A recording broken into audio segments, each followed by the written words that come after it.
ఎప్పుడెప్పుడు అని ఎదురుచూసిన స్థానిక సంస్థల ఎన్నికలకు నగారా మోగడంతో తెలంగాణ పల్లెపోరులో ఢీ కొట్టేందుకు రాష్ట్రంలోని ప్రధాన పార్టీలు రెడీ అయ్యాయి. సోమవారం రాష్ట్ర ఎన్నికల సంఘం స్థానిక సంస్థల ఎన్నికల షెడ్యూల్ను ప్రకటించింది. మొత్తం 5 దశల్లో స్థానిక ఎన్నికలు జరగనున్నాయి. అక్టోబర్ 9వ తేదీ నుంచి నామినేషన్ల స్వీకరణ ప్రక్రియ ప్రారంభం కానుంది. అయితే ముందుగా ఎంపీటీసీ, జెడ్పీటీసీ స్థానాలకు, ఆ తర్వాత సర్పంచ్ స్థానాలకు ఎన్నికలు జరుగుతాయని ఎన్నికల కమిషనర్ రానికి ముద్రి తెలిపారు. ఎంపీటీసీ, జెడ్పీటీసీ ఎన్నికలను 2 దశల్లో నిర్వహిస్తామని, అక్టోబర్ 23న తొలి విడత, అక్టోబర్ 27న రెండో విడత పోలింగ్ ఉంటుందని వివరించారు. ఇక సర్పంచ్ ఎన్నికల్లో 3 దశల్లో జరగనున్నాయి. మొదటి దశ సర్పంచ్ ఎన్నికలకు అక్టోబర్ 17న నోటిఫికేషన్ విడుదల చేస్తారు. అక్టోబర్ 17 నుంచి 19 వరకు నామినేషన్లు స్వీకరిస్తారు. అక్టోబర్ 31న పోలింగ్ నిర్వహిస్తారు. రెండో విడతకు అక్టోబర్ 21 నుంచి 23 వరకు నామినేషన్లు స్వీకరించి నవంబర్ 4న పోలింగ్ నిర్వహిస్తారు. ఇక మూడో విడతకు అక్టోబర్ 25 నుండి 27 వరకు నామినేషన్లు స్వీకరించి నవంబర్ 8న పోలింగ్ నిర్వహిస్తారు. ఈ ఎన్నికల ప్రక్రియ మొత్తం ముగిసిన తర్వాతే ఎంపీటీసీ, జెడ్పీటీసీ ఫలితాలను ప్రకటిస్తామని ఎన్నికల కమిషనర్ తెలిపారు. రిజర్వేషన్లకు సంబంధించిన గెజెట్ను కూడా ఇప్పటికే విడుదల చేశారు. అయితే రాష్ట్రంలోని 31 జిల్లాల పరిధిలోని 565 మండలాల్లో ఈ ఎన్నికలు జరగనున్నాయి. మొత్తం 5749 ఎంపీటీసీ, 565 జెడ్పీటీసీ స్థానాలకు పోలింగ్ నిర్వహిస్తారు. ఇందులో 1.12 లక్షల పోలింగ్ కేంద్రాలను ఏర్పాటు చేసినట్టు ఎన్ఈసీ పేర్కొంది. అనంతరం రాష్ట్రంలో ఉన్న మొత్తం 12,733 గ్రామ పంచాయతీ, 1,12,288 వార్డులకు పంచాయతీ ఎన్నికలు జరగనున్నాయి. ఇదిలా ఉంటే స్థానిక సంస్థల ఎన్నికల్లో ఎప్పుడెప్పుడు అని ప్రధాన పార్టీల నేతలు ఎదురు చూశారు. ఎప్పుడెప్పుడు నోటిఫికేషన్ వస్తుందని స్థానిక నేతలు, గ్రామ స్థాయి నాయకులు 1000 కళ్లతో ఎదురు చూశారు. కోర్టులో కేసు పెండింగ్తో ఇన్నాళ్లు వాయిదా పడిన స్థానిక ఎన్నికలకు ఎట్టకేలకు షెడ్యూల్ రావడంతో అప్పుడే పల్లెల్లో ఎన్నికల సందడి మొదలైంది. మరోవైపు పల్లెపోరులో ఢీ కొట్టేందుకు స్థానిక నేతలు ఇప్పటికే తమకు కావాల్సిన ఆర్థిక వనరులను సమకూర్చుకుంటున్నట్టు ప్రచారం జరుగుతుంది. ఇదిలా ఉంటే ప్రధాన పార్టీల నేతలు కూడా గ్రామాలలో తమ పట్టు నిలుపుకునేందుకు తమ నాయకులను రంగంలోకి దింపుతున్నారు. అధికార కాంగ్రెస్ పార్టీ ఇప్పటికే మంత్రులను, ఎమ్మెల్యేలను పురమాయించింది. తమ పార్టీ అధిక స్థానాలను గెలుచుకుంటుందని కూడా ధీమా వ్యక్తం చేసింది. మరోవైపు బీజేపీ, బీఆర్ఎస్ పార్టీలు కూడా తమదే విజయం అంటే తమదేనని ప్రకటిస్తున్నారు. ఇక ఇదే అంశానికి సంబంధించి మనతో పాటు చర్చించడానికి లైవ్ లో జాయిన్ అవుతున్నారు అడ్వకేట్ ఓం ప్రకాష్, బీఆర్ఎస్ నేత, అలాగే దామోదర్ రెడ్డి, బీఆర్ఎస్ నేత, బీఆర్ఎస్ లైవ్ లో జాయిన్ అవుతున్నారు. నమస్తే అండి ఇద్దరికి కూడా. నమస్తే. నమస్కారం. నమస్తే అండి. అదే ఇప్పుడు ఎన్నికలకు సంబంధించి కాంగ్రెస్ అధికారంలో ఉంది కదా, గ్రామాలలో అధికార పార్టీకే ఓటర్లు ఎక్కువగా మొగ్గు చూపుతున్నారు కదా, దీనికి సంబంధించి మీరేమంటారు? దామోదర్ రెడ్డి చెప్పండి మీరు ఫస్ట్. మేము బీజేపీ తరఫున మాకు ఎటువంటి అభ్యంతరం లేదు. ఆల్రెడీ అసెంబ్లీలో ఆ ఇష్యూలో మాట్లాడినాం కాబట్టి మొన్న మా రాష్ట్ర అధ్యక్షుడు కూడా క్లియర్గా చెప్పారు. ఈరోజు కూడా చాలా క్లియర్గా చెప్పారు, మేము 80% అట్టము పెట్టము అని చెప్పాము.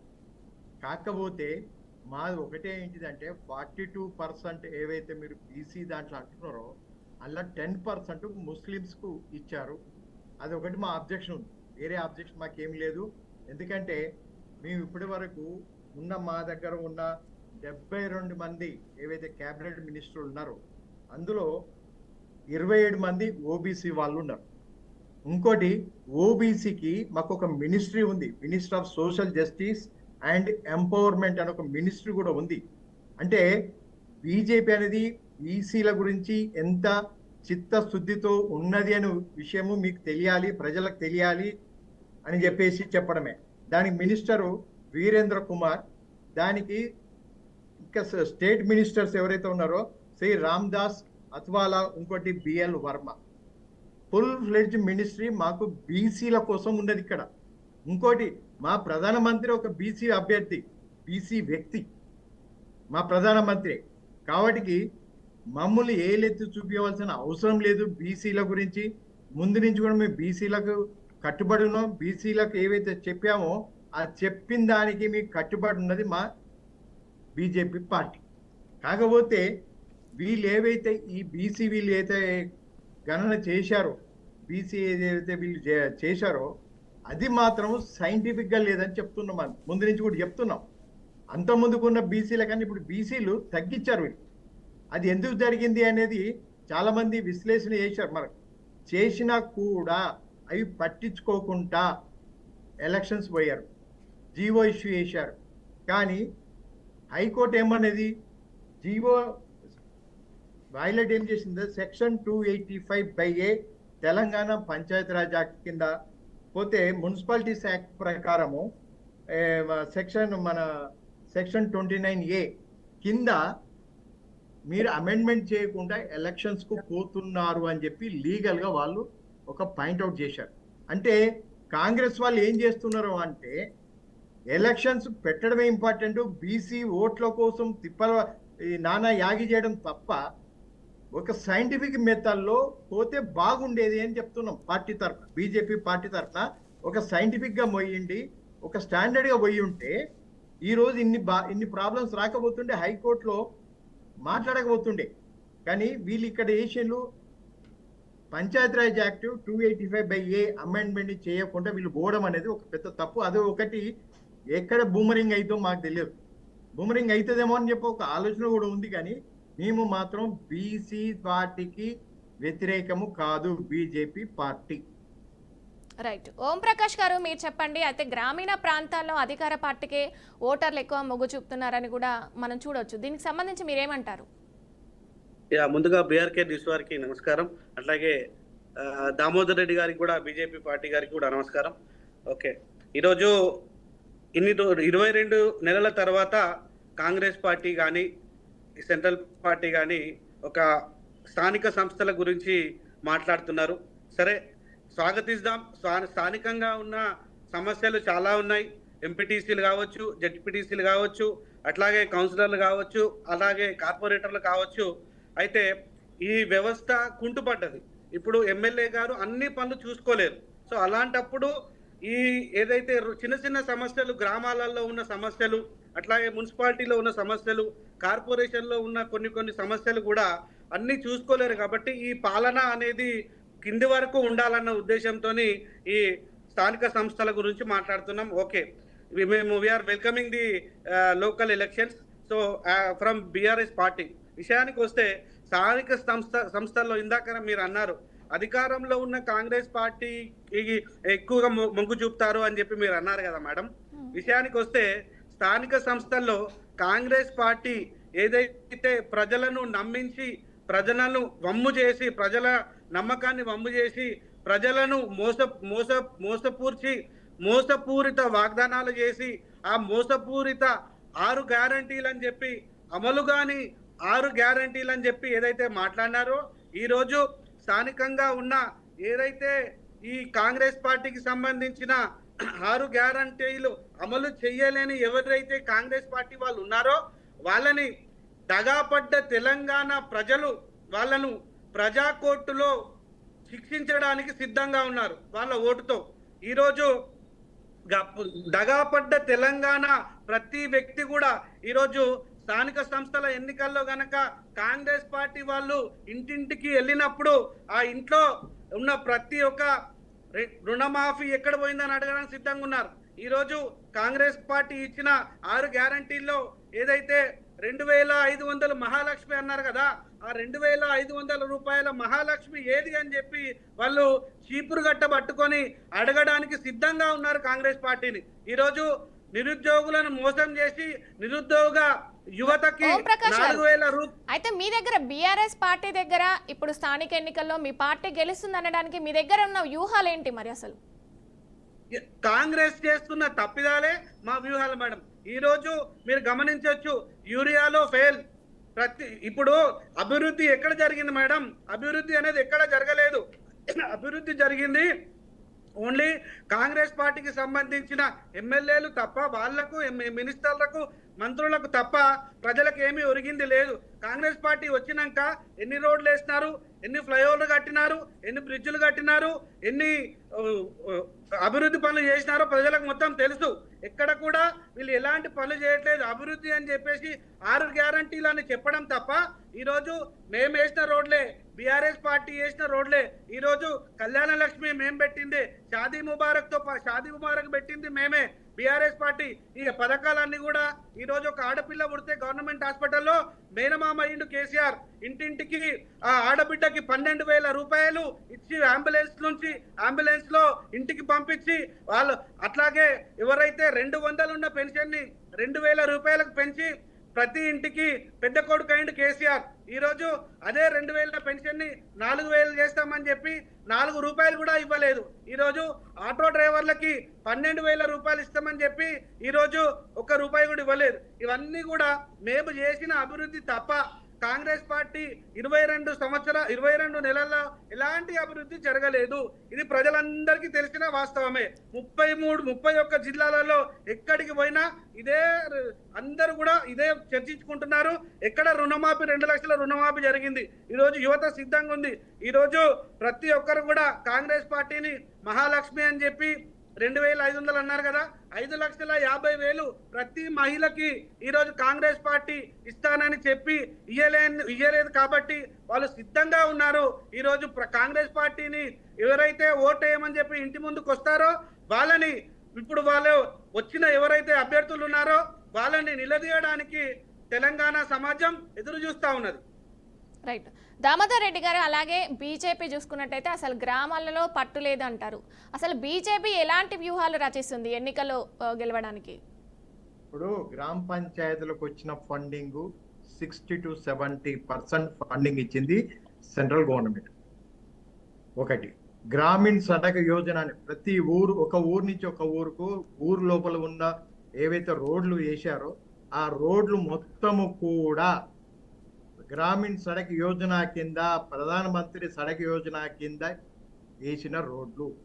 వీళ్ళెవ్వరు కూడా గత 12 సంవత్సరాల నుంచి 11 సంవత్సరాలు 12 సంవత్సరాలు కావస్తున్నది, వీళ్ళెవరు కూడా ఎక్కడ రోడ్లు వేసిన పాపన పోలేదు ఊర్లలో. ఇంకోటి, గ్రామ పంచాయతీలు, కొత్త గ్రామ పంచాయతీలు వస్తే గ్రామ పంచాయతీల బిల్డింగ్స్ కట్టింది సెంట్రల్ గవర్నమెంట్ స్కీమ్ కింద.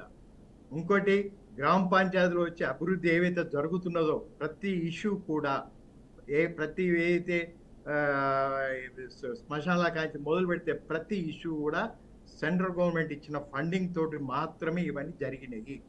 ఈ మాత్రము గ్రామాలలో అభివృద్ధి జరిగింది అంటే అది ఒక బీజేపీ పరిపాలన మాత్రమే. ఇక్కడ ఒక్కదానికే బీజేపీ పరిపాలన ఇదా ఉంటే, స్టేట్ గవర్నమెంట్ కనుక బీజేపీ ప్రభుత్వం వస్తే ఎంత అభివృద్ధి జరుగుతుంది అనేది ప్రజలు అర్థం చేసుకోవాలి కూడా. కానీ ఇక్కడ వీళ్ళు ఉత్తనే తాయిలాలు చెప్పించి ఇది ఇస్తాం అది ఇస్తామని చెప్పేసి సుస్థ వాగ్దానాలు ఇద్దరు ఇచ్చారు. వాళ్ళకు ఛాన్స్ ఇచ్చారు, వాళ్ళని ఒడగొట్టారు. వీళ్ళకి ఛాన్స్ ఇస్తే వీళ్ళు అట్టర్లీ ఫ్లాప్ అయ్యారు. కాంగ్రెస్ వాళ్ళు అట్టర్లీ ఫ్లాప్ అయ్యారు. 6 గ్యారెంటీలు కాదు, ఒక్క గ్యారెంటీ కూడా ఏది కూడా 100% ఈ రోజు కూడా జరిగిన దాఖలాలు లేవు. ఏది చేయలే వీళ్ళతో కాదు కూడా. ఎందుకంటే వీళ్ళ ఎజెండా వేరే ఉంటుంది. కాంగ్రెస్ ఎజెండా అభివృద్ధి ఎప్పుడు ఉండదు. అభివృద్ధి ఉండుంటే గత 60 సంవత్సరాల నుంచి ఎందుకు మరి భారతదేశంలో అభివృద్ధి అనేది రాలేదు? ఎందుకు ఎక్కడో నువ్వు 100 స్థానంలో ఉన్న మన యొక్క బడ్జెట్ ఈరోజు 3వ స్థానం 4వ స్థానానికి ఎలా వచ్చింది? ఊరికనే వచ్చిందా? 2013లో మనది 11వ స్థానం 12వ స్థానంలో ఉన్న మన ఇది బడ్జెట్ ఈరోజు 4వ స్థానానికి వచ్చింది. దాని 3వ స్థానానికి వెళ్ళాలని తీవ్ర ప్రయత్నం జరుగుతుంది. మ్యాక్సిమం నేను అనుకుంటా 1-2 ఇయర్స్ లోపల మనము 3వ స్థానానికి కూడా ప్రపంచంలో మనం పోగలుగుతాము. ఇది అభివృద్ధి అంటే. మీరు అభివృద్ధి అంటే మీరు చూశారు, రైల్వేస్ చూసుకోండి, రోడ్స్ చూసుకోండి, హైవేస్ చూసుకోండి, ఏవైతే ఇవి ఇన్ఫ్రాస్ట్రక్చర్ చూసుకోండి. ఇవన్నీ కూడా ఒక 10 ఏళ్లలో ఎలా మార్పులు జరిగినాయి, ఎలా మార్పులు చేశాము, అది దీన్ని అభివృద్ధి అంటారు. 12 వరకు 2 లక్షలు 3 లక్షలు 4 లక్షలు ఉంటే ఇన్కమ్ ట్యాక్స్ ఉండేది. కానీ ఈరోజు 12 లక్షలు ఉన్నా కూడా ఇన్కమ్ ట్యాక్స్ లేదు, జీరో చేశాము. ఇది అభివృద్ధి, ఇది సోషల్ వెల్ఫేర్ అంటాం. ఎవరు మళ్ళీ మాట్లాడవలసిన అవసరం లేదు. నరేంద్ర మోడీ ఇచ్చే వెల్ఫేర్ స్కీమ్స్ ఏవైతే ఉన్నాయో అది అభివృద్ధి పథంలోకి తీసుకెళ్తాయి, అదో పాతాలని కాదు. 2013లో 6,000 కోట్లు 4,000 కోట్లు 6,000 కోట్లు ఉన్న స్టేట్ ఎక్సైజ్ ఈరోజు ఎక్కడ దాకా పోయింది? 40,000 కోట్లకి తీసుకెళ్చారు. ఇద్దరు కలిసి 40,000 కోట్లకి తీసుకొచ్చారు. ఇది వీళ్ళ అభివృద్ధి. ఉత్త బ్రాండ్ షాపులు ఉన్న దానికి అటాచ్డ్ ఆ రూమ్స్ అవి కట్టినవి, ఇది వీళ్ళ అభివృద్ధి. రైట్. ఓం ప్రకాష్ గారు, బీఆర్ఎస్ పని అయిపోయిందని కూడా యూరియా కూడా ఒక నిమిషం అండి. వేసుకొని చెప్పుల కోసం లైన్లలో ఉన్న పరిస్థితిలో ఉన్నప్పుడు యూరియా గత 10 సంవత్సరాలు చాలా పగడ్బందీగా వచ్చింది. కానీ మళ్ళీ కాంగ్రెస్ వాళ్ళు ఏం చేశారు? మళ్ళీ అదే మన లైన్లలో చెప్పులు పెట్టుకోవడం, మనుషుల్ని లైన్లో పెట్టడము, లాఠీ చార్జీలు చేయడము. ఒక నిమిషం దామోదర్ రెడ్డి గారు, ఒక నిమిషం. దామోదర్ రెడ్డి గారు, మీరు మాట్లాడుతూ ఒక నిమిషం. ఓం ప్రకాష్ గారు, బీఆర్ఎస్ పని అయిపోయిందని కూడా అటు కాంగ్రెస్ ప్రభుత్వం గానీ బీజేపీ ప్రభుత్వం గానీ అంటుంది. దీనిపై అసలు ఒక మీరు బీఆర్ఎస్ కార్యకర్తగా ఏమంటారు? అసలు విషయం ఏంటంటే మేడం, అందరూ బాగా గమనించాల్సిన విషయం ఏంటంటే, బీఆర్ఎస్ పార్టీకి వచ్చిన ఓట్లు కాంగ్రెస్ పార్టీకి వచ్చిన ఓట్లు ఆ తేడా గమనించాలి మేడం. తేడా ఎంత వచ్చింది అంటే 1.80, అంటే 100 ఓట్లకి వాళ్ళకి ఎక్కువ వచ్చింది 1.80, అంటే దాదాపు 2 ఓట్లు ఎక్కువ వచ్చినాయి. మీరు బాగా గమనించండి. ఈ మొన్న ఎలక్షన్స్ లో ఓడిపోయిన ఎమ్మెల్యేలు వాళ్ళు ఓటు పర్సెంటేజ్ చూడండి. వీళ్ళు ఊరికే మాట్లాడేస్తే కాదు కదా మేడం. ఈరోజు ప్రజలు సిద్ధంగా ఉన్నారు బీఆర్ఎస్ పార్టీని మళ్ళీ గెలిపించాలి. ఢిల్లీ పాలన వద్దు, గల్లీ పాలన కావాలి. ఈరోజు ఢిల్లీ పాలన ప్రతిదానికి 54 సార్లు ఢిల్లీకి పోయినాడు ఆయన. ఈరోజు ఇందాక ఆయన మాట్లాడుతూ బీజేపీ పాలన సొంతంగా ఇక్కడ సెంట్రల్లో కనీసం సొంతంగా మీరు ప్రభుత్వాన్ని ఏర్పాటు చేయలేక ఇతర పార్టీల ఎంపీల మీద ఆధారపడ్డారండి. ఈరోజు మీరు ఇందాక మాట్లాడుతున్నారు కదా, ఏం చేసింది 8 మంది ఎంపీలు, ఏం చేసింది తెలంగాణకు ఒకసారి చెప్పండి. ఈరోజు గ్రామీణ సడక్ యోజన అంటున్నారు. గ్రామీణ సడక్ యోజన దాంట్లో 42% తెలంగాణ రాష్ట్రం పెట్టిన అమౌంట్ ఉంది సార్. అది మీకు తెలియకుండా మాట్లాడితే ఎట్లానండి చెప్పండి. ఇతర 60% సెంట్రల్ గవర్నమెంట్ ఇవ్వాల్సిందే. దానికి మీరు ఒప్పుకుంటున్నారు కదా, మీరు ఒప్పుకుంటున్నారు 60% సడక్ గ్రామీణ సడక్ వినండి మీరు మాట్లాడినప్పుడు నేను విన్నాను. ఒప్పుకులు ఉండాలి. నేనేమంటున్నా, దాంట్లో తెలంగాణ నుంచి హైయెస్ట్ ఇన్కమ్ ఇచ్చింది తెలంగాణనే. మన హైయెస్ట్ ఇన్కమ్ ఇచ్చిన రాష్ట్రం ఏదండి? తెలంగాణ రాష్ట్రం. బీజేపీ పార్టీకి సెంట్రల్ గవర్నమెంట్ కి హైయెస్ట్ ఇన్కమ్ ఇచ్చిన పార్టీ ఏదండి? ఇచ్చిన రాష్ట్రం ఏదండి? ఊరికే మాట్లాడేసి ఎట్లా సార్? 8 మంది ఎంపీలు, టైం లేదు, టైం అయిపోయింది కాబట్టి థ్యాంక్ యూ అండి ఇద్దరికి. బీజేపీ కండువా కప్పుకుంటే సెంట్రల్ ఫండ్ లో దామోదర్ రెడ్డి గారు ఒక నిమిషం. ఓం ప్రకాష్ గారు, సెంట్రల్ ఫండ్ లో అంత ముందుకు 32% చెప్పండి షేరింగ్ ఉండేది. ఇప్పుడు 42% షేర్ వస్తున్నది. 10% షేర్ పెంచారు స్టేట్ గవర్నమెంట్ కు. అది కూడా మీరు అర్థం చేసుకోండి. అయితే ఇంకొకటి, ఓకే రైట్, థ్యాంక్ యూ అండి. దామోదర్ రెడ్డి గారు, ఓం ప్రకాష్ గారు ఇద్దరికి థ్యాంక్ యూ సో మచ్ అండి. ఇది ఇప్పుడు స్థానిక ఎన్నికలు జరగనున్నాయి కాబట్టి దీనికి సంబంధించి ఏ పార్టీ విన్ అయిపోతుందని కూడా చూడాల్సిన విషయం. ముందు కీప్ వాచింగ్ బీఆర్కే న్యూస్ తెలుగుడి సత్యం.